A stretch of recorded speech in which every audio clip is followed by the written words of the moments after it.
कहानी की शुरुआत में विंस नाम के आदमी को दिखाया जाता है जो घर में अकेला रहता है। उसका डाइवोर्स हो गया है जिसकी वजह से वो डिप्रेशन में आ जाता है। उसके दोस्त उसे डिप्रेशन में देख उसकी मदद करते हैं क्योंकि कहीं ना कहीं वो भी उनकी लाइफ में परेशान है। विंस के पहले फ्रेंड नील को दिखाते हैं जो बहुत ही रसिया टाइप इंसान होता है। जिस लड़की के साथ वो लास्ट नाइट रुका था उसे उसका नाम तक याद नहीं था क्योंकि उसके बहुत लड़कियों के साथ रिलेशन होते हैं। वो किसी के साथ सीरियस नहीं रहता। लड़की गुस्से में उसे मारती है और वो वहाँ से निकल जाता है। विंस के दूसरे फ्रेंड को दिखाते हैं जिसका नाम ग्राहम है। ग्राहम को लड़कियों से ज्यादा लड़के पसंद हैं। ग्राहम का उसके बॉयफ्रेंड से झगड़ा हो जाता है क्योंकि उसका बॉयफ्रेंड किसी लड़की को डेट कर रहा था। वही तीसरे फ्रेंड माइकी को दिखाते हैं जो विंस से मिलने जा रहा था। माइकी उसकी वाइफ से परेशान है। उसे सांस लेने के लिए भी वाइफ से पूछना पड़ता है। अपनी वाइफ से तंग आकर वो विंस के पास जा रहा था। इसके बाद हम विंस के चौथे फ्रेंड पैट्रिक को देखते हैं। वो भी अपने फ्रेंड विंस के पास जा रहा होता है। उसकी वाइफ उसे अपनी आवारा दोस्तों से मिलने का मना करती है। पैट्रिक भी अपनी वाइफ से बहुत परेशान होता है। वो गाने की वॉल्यूम लाउड करता है और वहाँ से निकल जाता है। अब विंस के पांचवे फ्रेंड मैट को दिखाते हैं जिसकी हॉरर कॉमिक की शॉप होती है। उसकी शॉप सही से नहीं चल रही थी जिसके कारण वो भी लाइफ में परेशान था। आगे हम देखते हैं ग्राहम और मिकी को। वो विंस के घर जाते हैं और उसे वहाँ से उठाकर ले जाते हैं। वो पांचों फ्रेंड्स अपना अपना सामान लेकर पहले क्लब में जाते हैं जहाँ वो एंजॉय करते हैं। फिर वो अपने एक फ्रेंड को कॉल करते हैं क्योंकि वो हर बार की तरह इस बार भी लेट था। ये विंस का छठवां फ्रेंड था जिसका नाम बैंक्सी है। वो अपनी बैन लेकर विंस की लोकेशन पर जाने वाला था। उसका फोन और घर की चाबी घर के अंदर ही छूट गई थी और गेट लॉक हो गया था। यहाँ क्लब में हम देखते हैं कि विंस को डिप्रेशन से बाहर लाने के लिए उसके फ्रेंड एक ट्रिप प्लान करते हैं क्योंकि विंस के साथ उन सभी की भी लगी पड़ी थी। तभी वहाँ एक लड़की आती है और नील से मिलती है। वो खुद को रूथ नाम से इंट्रोड्यूस करती है। नील उसे एक जेनरस टिप देता है और उसे बोलता है अब से तुम्हें हम कैंडी नाम से बुलाएंगे। दरअसल नील ने कैंडी को ट्रिप के लिए हायर किया था। उन्हें कैंडी ही अपनी मिनी बस से मूडली गांव की ट्रिप पर ले जाने वाली थी। ये ट्रिप नील ने ही प्लान की थी। दूसरी तरफ हम देखते हैं कि बैंक्सी की बैन खराब हो जाती है और वो वहाँ लेट ही पहुँचेगा। दूसरी ओर ये सब कैंडी की मिनी बस में बैठकर मूडली के लिए निकल जाते हैं। कैंडी पूछती है कि तुम ऐसी अजीब जगह क्यों जा रहे हो? वो घने जंगलों के बीचों बीच है। नील बोलता है कि माइकी बता रहा था वहाँ की औरतें आदमी से 4 गुना ज्यादा है, इसीलिए हम भी देखना चाहते हैं। कैंडी बताती है कि उसने भी मूडली के बारे में सुना है। वहाँ की औरतें आदमियों की खून की प्यासी होती हैं, लेकिन मैं वहाँ कभी गई नहीं हूँ। सभी लोग ऐसे ही बातें करते करते ट्रेवल कर रहे होते हैं। तभी अचानक कैंडी बस रोक देती है। सभी उतर कर देखते हैं वहाँ बुरी हालत में मरे हुए जानवर पड़े हुए थे। विंस और कैंडी उन जानवरों को रास्ते से हटाते हैं। माइकी की ये सब देखकर हालत टाइट हो जाती है, इसीलिए वो वापस जाने का बोलता है। तभी कैंडी बोलती है कि हम मूडली के पास पहुँचने वाले हैं। तभी विंस के पास उसकी वाइफ का फोन आता है। वो पूछती है कि डाइवोर्स पेपर पर साइन किए कि नहीं। विंस उसे बताता है कि वो लंदन में नहीं है, वो एक मूडली गांव में आया है। ये सुन उसकी वाइफ उसका फोन कट कर देती है। फिर माइकी के पास उसकी वाइफ का कॉल आता है जो बहुत भड़कीली थी। नील उसका फोन छीनकर कट कर देता है और सभी के फोन एक बैग में रखने का बोलता है ताकि ट्रिप में उन्हें कोई भी डिस्टर्ब ना करे। आगे हम देखते हैं वो मूडली आ चुके होते हैं। ये जंगल के एकदम बीचों बीच था। नील जैसे ही बस से उतरता है वो सोचता है यहाँ तो खूबसूरत औरतें होनी चाहिए थी, लेकिन पूरा गाँव सुनसान पड़ा हुआ था। नील माइकी को बोलता है सारा सामान अंदर ही रहने दो, शायद हम यहाँ नहीं रुकेंगे, इसीलिए पहले जगह चेक करने का बोलता है। वहीं माइकी को कैंडी बोलती है कि वो यहाँ बस आधा घंटा रुकेगी फिर यहाँ से चली जाएगी। अगर साथ चलना हो तो चल सकते हो। तभी हम देखते हैं कि कैंडी की आंखों में कोई इन्फेक्शन हो गया है, इससे उसकी आंखें लाल हो जाती हैं। इधर वो सब उस जगह को एक्सप्लोर करते हैं। यहाँ माइकी की ग्रैंड मदर का हाउस भी है, इसीलिए ग्राहम माइकी को उसकी ग्रैंड मदर के घर में सोने का अरेंजमेंट देखने का बोलता है और कैंडी को ड्रिंक के लिए बुलाने का बोलता है। कैंडी को बुलाने मैट जाता है। बाकी लोग वहाँ के बार में जाते हैं। मैट को यहाँ एक कॉमिक का पोस्टर दिखता है, इसीलिए वो वहीं रुक जाता है। दूसरी ओर माइकी ग्रैंड मदर के घर की चाबी देख रहा होता है। तभी नील को दिखाते हैं जो वॉशरूम में एक लेडी को उल्टी करते हुए देखता है और वहाँ से चला जाता है। इधर माइकी को चाबी मिल जाती है, साथ ही उसे दीवार पर एक खून से छपा हुआ हाथ भी दिखाई देता है। अब ये चारों बार में बैठे होते हैं। उन्हें गंदी स्मेल आती है। तभी वहीं हमें एक बार टेंडर की डेड बॉडी दिखाई जाती है जिसकी हालत काफी बुरी होती है। अभी तक वो बॉडी किसी ने नहीं देखी थी। वो बार से बाहर आते हैं। तभी नील पीछे से हाथ रखकर मैट को डरा देता है। वहीं माइकी को एक जानवर की बॉडी दिखती है जिसे एक ज़ॉम्बी लेडी खा रही थी। माइकी को देख वो ज़ॉम्बी उसके पास बढ़ती है और वो वहाँ से भाग जाता है। अब यहाँ इन पांचों को काले कपड़े पहने एक लड़की दिखाई देती है। इन सबको इस जगह पहला इंसान दिखता है। वो उसे भिखारी समझकर उसे देने के लिए कॉइन ढूंढने लगते हैं। तभी अचानक एक आदमी आर्मी ड्रेस में इस पर चाकू से हमला करता है। ये देख विंस उस आदमी से उसे बचाता है और आदमी को मारने लगता है।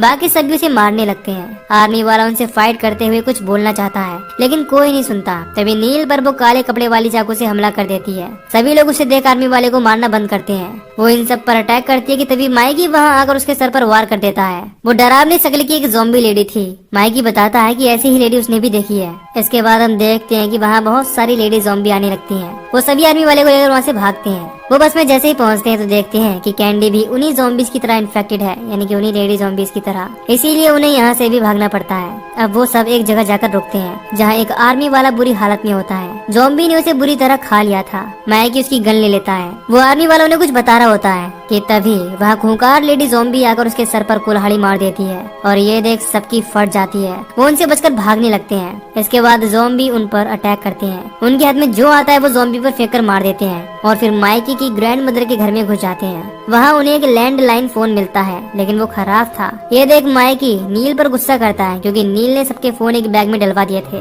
वो बैग उसी मिनी बस में रखा हुआ था। वो समझ गए होते हैं कि यहाँ की सभी औरतें किसी वायरस से इन्फेक्टेड हैं। ये ऐसा वायरस है जो सिर्फ औरतों में फैलता है, क्योंकि कैंडी भी यहाँ आकर इन्फेक्टेड हो गई। ग्राहम पूछता है वो कौन सा वायरस है जो सिर्फ औरतों में फैलता है। इस पर नील बोलता है बर्ड फ्लू वायरस। सभी उसके ऊपर हंसते हैं। तभी उन्हें बाहर से कुछ आवाज आती है। वो बाहर देखते हैं तो कुछ कौवे वहाँ थे। इससे उन सब की फिर से फट जाती है। उनकी आवाज से वो आर्मी वाला भी होश में आ जाता है। सभी उससे यहाँ के बारे में पूछते हैं। वो बताता है कि उन्होंने उसके सभी साथियों को मार डाला है। आगे हम देखते हैं कि वो आर्मी वाला अपना नाम बताता है। उसका नाम गेविन है। गेविन बोलता है कि ये वायरस सिर्फ औरतों में फैलता है और हमें मूडली गांव की इन्फॉर्मेशन मिली थी, इसीलिए हमें यहाँ की सारी ज़ॉम्बी औरतों को मारने का ऑर्डर मिला था। लेकिन यहाँ आकर हालात बिगड़ गए और ज़ॉम्बीज ने मेरे सभी साथियों को मार डाला। गेविन उन सभी को बोलता है कि ये ज़ॉम्बी जंगल में सभी जगह पर हैं। वो लकड़ियों में छुप जाती हैं। अब विंस गेविन से उसका प्लान पूछता है। गेविन बोलता है कि उन्हें मिनी बस से जल्द यहाँ से भागना होगा। तभी माइकी बताता है कि उस मिनी बस में कैंडी है, वो भी इन्फेक्टेड हो गई है। इसके बाद वो लोग इन ज़ॉम्बी से छुपकर मिनी बस के पास जाते हैं। विंस नील को बोलता है तुम जाकर बस का गेट खोलोगे और कैंडी को अपने पीछे बुलाओगे, तब तक हम लोग बस में बैठ जाएंगे, फिर तुम्हें पिकअप कर लेंगे। लेकिन नील सभी को बोलता है कि मैं ही क्यों गेट खोलूं। सभी एक साथ बोलते हैं क्योंकि तुम्हें लड़कियां पसंद करती हैं। असल में नील कैंडी पर पहले बहुत लाइन मार रहा था, इसीलिए वो उसे ही कैंडी के पास पहले भेजते हैं। अब नील बहुत डर रहा था, इसीलिए गेविन उसे लोहे की एक रॉड देता है उसकी सेफ्टी के लिए। अब नील बस का गेट खोलता है और कैंडी को हाथ दिखाकर खाने का बोलता है। कैंडी उससे रॉड छीनकर उसके पीछे पड़ जाती है।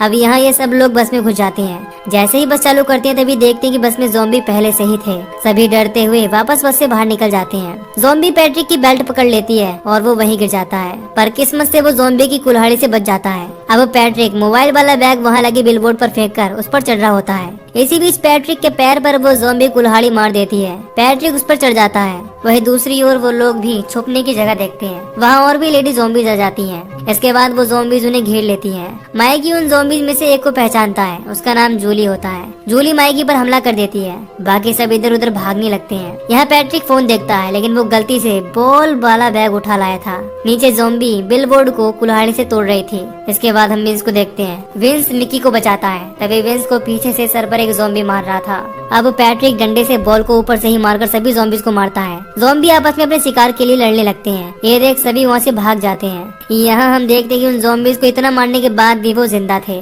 वही नील भागते भागते थककर रुक जाता है। तभी पीछे से एक ज़ॉम्बी आकर उसे कोड़े मारने लगती है। अब नील एक बॉल को उसकी आंख में मार देता है और एक बूढ़ी ज़ॉम्बी लेडी को फुटबॉल से मारकर नीचे गिरा देता है। यहाँ विंस और मैट एक खिलौने की शॉप में होते हैं। वहाँ का पीछे वाला गेट खुला होता है। तभी कैंची लेकर एक ज़ॉम्बी आ जाती है। वो दोनों मिलकर उसका हाथ जला देते हैं और एक गेट लॉक कर लेते हैं। वहीं दूसरी तरफ गेविन, माइकी और ग्राहम एक क्लॉथ शॉप में होते हैं। माइकी को एक बिना सर का आदमी दिखता है जिसका सर वहीं साइड में रखा था। तभी अंदर से ही एक ज़ॉम्बी निकल आता है। वो माइकी पर हमला करने वाली होती है। तभी गेविन उसे शूट करके मार डालता है। आगे हम देखते हैं कि वहाँ बहुत ज़ॉम्बीज इकट्ठे हो रहे होते हैं। विंस उस टॉय की शॉप से एक रिमोट कंट्रोल कार में वॉकी टॉकी रख कर माइकी के पास तक पहुँचा देता है, जिससे वो कांटेक्ट में रहे। यहाँ बेचारा नील अकेला रह जाता है। उसे एक ज़ॉम्बी बांध कर रखती है और गंदे तरीके से एक आदमी की उंगली खा रही होती है। नील बचने के लिए उस ज़ॉम्बी लेडी से फ्लर्ट करता है। उसे लगता है जैसे हर लड़की उसकी बातों में आ जाती है, ये भी आ ही जाएगी। इसके बाद हम देखते हैं कि वो ज़ॉम्बी नील के पास आती है और एक कटर से उसकी उंगली काट देती है। इसके बाद हम पैट्रिक को देखते हैं, जो समझ गया कि वो ज्यादा देर तक नहीं बच सकेगा, क्योंकि नीचे कुल्हाड़ी से ज़ॉम्बी बिलबोर्ड को काट रही थी। वहीं विंस और ग्राहम वॉकी टॉकी पर फालतू बातें करते हैं क्योंकि उनके पास कोई प्लान नहीं होता। तभी माइकी बोलता है उसके पास एक प्लान है। वो कार में कटा हुआ सर रख देते हैं। अब गेविन डिस्प्ले में खड़े होकर ज़ॉम्बी को अपनी ओर अट्रैक्ट करता है और ग्राहम कार को गेट के बाहर रख देता है। तभी विंस कार को चलाने लगता है। कार पर वो सर रखा देख वहाँ खड़े ज़ॉम्बी उस कार के पीछे जाने लगते हैं। इस मौके का फायदा उठाकर माइकी वहाँ से निकलकर भागने के लिए कार ढूंढता है। अब वो आर्मी वाली कार का कांच पत्थर से तोड़ता है, लेकिन पत्थर कांच में लगकर उसके सर पर ही लग जाता है, क्योंकि वो कांच बुलेट प्रूफ था। यहाँ विंस और मैट कार को चलाकर बच्चों की तरह खेल रहे होते हैं, लेकिन वो कार पलट जाती है और ज़ॉम्बी उस सर को खाने लगते हैं। दूसरी ओर माइकी जिस कार का कांच तोड़ रहा था उस कार का अलार्म बज जाता है, जिसके कारण वो ज़ॉम्बी उसके पीछे पड़ जाते हैं। वो जाकर एक मीट शॉप में अपने आप को बंद कर लेता है। यह नील के पास वाली ज़ॉम्बी को उसकी उंगली खाते हुए दिखाते हैं। वहीं माइकी जिस रूम में गया था वहाँ एक ज़ॉम्बी लाश को काट रही थी। तभी माइकी की वॉकी टॉकी पर विंस की आवाज आती है। वो ज़ॉम्बी माइकी को देख चिल्लाती है। यहाँ मैट को खिलौने वाली एक गन मिलती है। विंस उसके लिए भी गन मांगता है। इसके बाद मैट उसे भी छोटी सी गन दे देता है। इसमें मैट ने नाइट्रो फ्लो लिक्विड भर ली थी। अब दोनों वहाँ से माइकी को बचाने निकल जाते हैं। तभी एक ज़ॉम्बी के हमला करने पर विंस उसके ऊपर उस गन से लिक्विड डाल देता है। तभी मैट अपनी बड़ी गन से लाइटर जलाकर फायर करता है, जिससे वो ज़ॉम्बी बुरी तरह जल जाती है और मैट की गन में भी आग लग जाती है। वो जैसे ही गन नीचे फेंकता है तभी जहाँ जहाँ लिक्विड फैला था वहाँ आग लग जाती है और टॉय शॉप ब्लास्ट हो जाती है। यहाँ मैट उस ज़ॉम्बी से बचते हुए ग्राहम और गेविन के पास आ जाता है। सारे ज़ॉम्बी वहीं इकट्ठे हो जाते हैं। विंस और मैट एक चर्च में आ गए होते हैं और वॉकी टॉकी से ग्राहम को भी पता चल जाता है। इसीलिए माइकी, गेविन और ग्राहम लड़कियों के कपड़े पहनकर उन ज़ॉम्बीज को चकमा देकर वहाँ से निकल जाते हैं। इसके बाद हम देखते हैं कि पैट्रिक बिल बोर्ड से गिर जाता है और वो बस में बैठी कैंडी के हाथ से एक रॉड छीन लेता है, जिससे वो एक ज़ॉम्बी को मार देता है। वहीं इन लोगों के सामने एक ज़ॉम्बी आती है। तभी पैट्रिक आकर उसकी गर्दन को मोड़ देता है। नील भी उस ज़ॉम्बी को उसी की मशीन से मारकर वहाँ से भाग जाता है। सभी लोग वहाँ एक साथ इकट्ठे हो जाते हैं, लेकिन नील छत टूटने से डायरेक्ट रूम में नीचे गिर जाता है, जहाँ 3 ज़ॉम्बी लड़कियां बैठी होती हैं। नील को खाने के लिए वो लड़कियां आपस में झगड़ा करने लगती हैं और नील मौका देखकर वहाँ से भाग जाता है। अब ये सब एक साथ हो जाते हैं। गेविन को वहाँ से एक कंट्रोल बॉक्स मिलता है, जिसे देख वो बहुत खुश होता है। वहीं मैट वहाँ की लाइट फिक्स करता है, लेकिन लाइट आते ही वहाँ शॉर्ट सर्किट हो जाता है। तभी वहाँ रखे कंप्यूटर्स में सीसीटीवी कैमरा रिकॉर्डिंग ऑन हो जाती है। उन्हें पता चलता है कि मूडली गांव में जगह जगह पर कैमरे लगे हुए हैं। तभी वहाँ एक लेडी का वीडियो कॉल आ रहा होता है। वो बोल रही होती है कि तुम 24 घंटे से ऑफलाइन थे। मैट उसे पहचान जाता है, क्योंकि उसने उस लेडी को मूडली गांव में लगे एक पोस्टर में देखा था। उसका नाम मैग था। वो मैट को देख बोलती है कि तुम कौन हो और तुम तो कैट हाउस प्रोजेक्ट में इन्वॉल्व नहीं थे। वो कर्नल के बारे में पूछती है। तभी कंप्यूटर में शॉर्ट सर्किट हो जाता है। दरअसल मैग ने कर्नल के साथ एक कैट प्रोजेक्ट किया था, जिसकी वजह से वहाँ की हालत ऐसे हुए। यानी जो ये गांव की औरतें ज़ॉम्बीज बनी वो इसी कैट प्रोजेक्ट की वजह से हुआ था। खैर हमें पता चलता है कि कर्नल और उसके लोग वहीं फंस गए थे, लेकिन अब उनमें से सिर्फ गेविन ही बचा है। तभी हम देखते हैं कि गेविन अपनी वॉच में अलार्म सुनता है और सभी को बोलता है अब फेज 2 स्टार्ट होने वाला है। नील उससे फेज 1 के बारे में पूछता है। इस पर गेविन बताता है कि फेज 1 में वो औरतें बीमार होती हैं और ज़ॉम्बी जैसी बन जाती हैं, और फेज 2 में वो और भी चेंज होने लगती हैं। वो पहले से ज्यादा स्मार्ट, तेज और अजीब हो जाएंगी। तभी हम उन औरतों को चेंज होते हुए देखते हैं। वो पहले से भी ज्यादा डरावनी, खूंखार और ताकतवर बन चुकी होती हैं। तभी वो उनके गेट पर हमला करती हैं। विंस गेविन से उस कंट्रोल बॉक्स के बारे में पूछता है। गेविन बताता है कि इसे डॉल्फिन कहते हैं। पूरे गांव में हाई फ्रीक्वेंसी सोनिक साउंड लगा रखा है, जो बहुत पेनफुल साउंड है। उसे सिर्फ वो औरतें ही सुन सकती हैं जो इन्फेक्टेड हैं। नील गेविन को वो बटन दबाने का बोलता है। गेविन जैसे ही बटन दबाता है तभी बाहर का गेट तोड़ रही वो ज़ॉम्बी रुक जाती हैं। सबको लगता है कि अब ठीक हो गया। तभी अचानक फिर से वो गेट तोड़ने लगती हैं। मतलब वो डिवाइस काम नहीं कर रहा था। इसके बाद नील गेविन पर गुस्सा करने लगता है कि उन्होंने ऐसे वायरस को क्यों बनाया और मैग कौन है। गेविन बताता है कि हम यहाँ वायरस का टेस्ट कर रहे थे ताकि हम बिना आर्मी के कोई भी वॉर लड़ सकें, और मैग तो बस एक डिलीवरी लेडी थी जिसने वो वायरस सप्लाई किया। वहीं मैट को एक बड़ा बॉक्स दिखता है जिसमें डिटर्जेंट पाउडर पैकेट थे। मैट बताता है कि वायरस को डिटर्जेंट के थ्रू यहाँ सप्लाई किया। तभी अचानक वहाँ एक बूढ़ी ज़ॉम्बी गेविन की पीठ में कैंची घुसाकर उसे मार डालती है। ये लेडी ही माइकी की ग्रैंड मदर थी। तभी मैट माइकी के मना करने पर भी पीछे से ग्रैंड मदर के सर पर मार देता है और कंटिन्यू मारता ही जाता है। इसके बाद मैट को भी अच्छा नहीं लगता कि उसने माइकी की ग्रैंड मदर को मार दिया, इसीलिए अंदर साइड चला जाता है। विंस उसके पीछे जाता है और देखता है कि मैट को एक ज़ॉम्बी ने गला पकड़कर ऊपर लटका रखा है। वो विंस के सामने ही मैट को मार डालती है। विंस बाहर आकर सबको बताता है कि मैट को मार दिया, और तभी वो ज़ॉम्बी उन सबके सामने आ जाती है। माइकी और सब लोग उस ज़ॉम्बी पर हमला कर देते हैं। इसके बाद वो उस ज़ॉम्बी को मार डालते हैं। तभी हम देखते हैं कि बैंक से भी अब मुरली में आ गया है, लेकिन उसे यहाँ की हालत के बारे में नहीं मालूम। सभी लोग ज़ॉम्बी के अंदर आने के डर से बेसमेंट की ओर जाते हैं, जिससे वो बाहर निकल सकें, लेकिन वहाँ जाकर उनकी आंखें खुली की खुली रह जाती हैं, क्योंकि वहाँ पर बहुत सारे आदमियों की लाशें थीं और साथ ही 2 ज़ॉम्बी भी वहीं उन्हें खा रही होती हैं। ये देख वो वहाँ से भागते हैं। तभी ज़ॉम्बी उनका पीछा करने लगती है और आगे वाले गेट से भी ज़ॉम्बी आ जाती है। इसके बाद वो जाकर एक रूम में अपने आप को बंद कर लेते हैं। इसके बाद हम देखते हैं विंस और नील वहाँ के टेरेस पर हैं। तभी उन्हें वहाँ से बैंक्सी दिखाई देता है। वो उनसे पूछता है क्या चल रहा है। विंस उसे माइकी के घर से लैडर लाने को कहता है। वो लैडर लाकर खुद ऊपर चढ़कर उनके पास चला जाता है। माइकी उसे बताता है कि यहाँ की सारी औरतें इविल बन गई हैं। मेरी ग्रैंड माँ को मैट ने मार दिया और मैट को एक लेडी ने। बैंक्सी को लगता है कि ये सब वो ड्रग्स के नशे में बोल रहा है। वो माइकी से ड्रग भी मांगता है लेकिन उसे समझाने का टाइम नहीं होता, इसीलिए उसे नीचे उतरने का बोलता है। इसके बाद हम देखते हैं कि नीचे से एक ज़ॉम्बी लैडर को पकड़कर गिरा देती है, जिसके कारण बैंक्सी और माइकी सामने वाले टेरेस पर पहुंच जाते हैं। दोनों उस ज़ॉम्बी से वो लैडर वापस ऊपर ले लेते हैं। उस लैडर की मदद से दोनों टेरेस के बीच ब्रिज बना लेते हैं और सभी उस टेरेस पर जाते हैं। यहाँ ग्राहम अकेले ही वो गेट संभाल रहा होता है ताकि ज़ॉम्बी अंदर ना आ जाए। इसके बाद हम देखते हैं कि जैसे ही सब लोग उस टेरेस पर जा चुके थे तभी ग्राहम भी वहाँ से भागकर टेरेस पर जा रहा होता है, लेकिन एक मोटी ज़ॉम्बी उसे नीचे गिरा देती है और उसके ऊपर कूद जाती है, जिससे उसकी जान चली जाती है। बाकी सब लोग भी वहाँ से भागकर नीचे आते हैं। विंस बैंक्सी से फोन मांगता है लेकिन उसका फोन घर पर ही छूट गया था। इसके बाद सब लोग उसकी कार के पास दौड़कर जाते हैं। वहाँ जाकर देखते हैं कि बैंक्सी एक बहुत ही छोटी कार से आया हुआ था। विंस ये देख बैंक्सी पर बहुत गुस्सा होता है क्योंकि यही उनकी आखिरी उम्मीद थी।